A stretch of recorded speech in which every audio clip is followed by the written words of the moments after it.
Okay, so in the Schrodinger picture, we have a wave function, and the modulus squared of the wave function psi star is the probability density, P.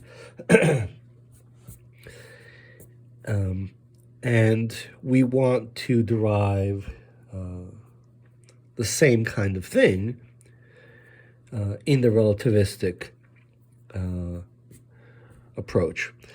So we might think that that is the same thing, but it'll turn out to be different from that. And so we can sort of work by analogy. Let's write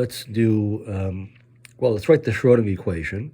So I h bar d psi by dt, we're going to derive a condition on how this quantity changes in time, and then we'll work by analogy using the Klein-Gordon equation. It just comes from, in the Schrodinger picture, from the Schrodinger equation, and in the relativistic regime, it'll come from the Klein-Gordon equation. So here we have minus h bar squared over 2m. Let's say free particle. Okay, right, we're just dealing with a free particle. We also write the same equation, but for the complex conjugate. So we have a minus sign here, minus I h bar d psi star by dt, and that is equal to minus h bar squared over 2m times del squared of psi star. Now we multiply by this one by psi star and this one by psi, and then we'll combine them so that we can get something that involves both psi and psi star, which is our probability density. So we have I h bar psi star d psi by dt equals minus h bar squared over 2m psi star times del squared of psi and minus I h bar psi d psi star dt equals minus h bar squared over 2m psi del squared psi star. Okay, so let's subtract one from the other. And this will give us I h bar times psi star d psi by dt plus psi d psi star by dt equals h bar squared over 2m psi del squared psi star minus psi star del squared psi. Okay, so here we already see this kind of thing in here. It's right in here, so maybe we can isolate that. We can say psi star d psi dt plus psi d psi star dt is equal to, we'll divide by I h bar.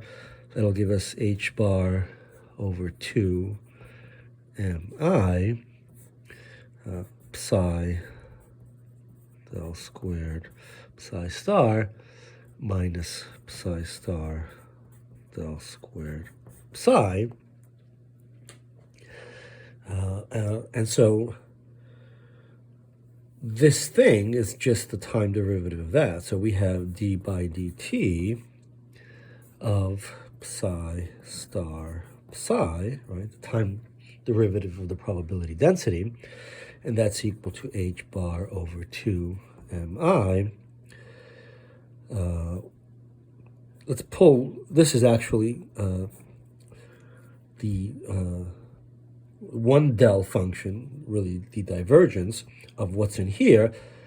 So when we apply it to, well, let's write this down. So it's psi 1 factor of del acting on here psi star minus psi star 1 factor of del acting on psi, because when we act on this, we get this, and when we act on this with this, we get this, and when we act on this and this with this, we just get 0. They cancel out.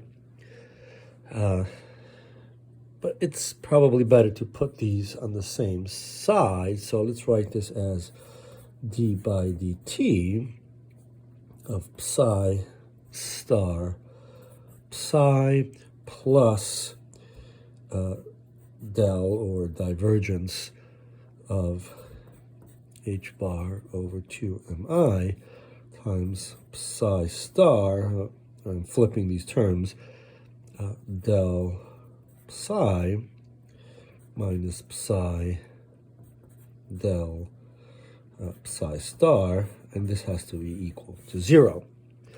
So we have the time derivative of the probability density plus the divergence of this other quantity is equal to 0. We might want to be reminded at this point that this looks like a conservation law, and that it's something that's compatible with relativity.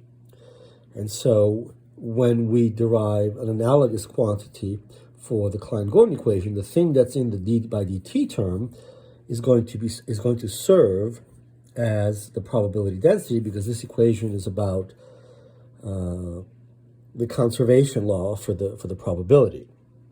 And so we'll do the same thing in the next video for the Klein-Gordon. And so we'll have we'll be able to figure out the relativistic version of the probability density.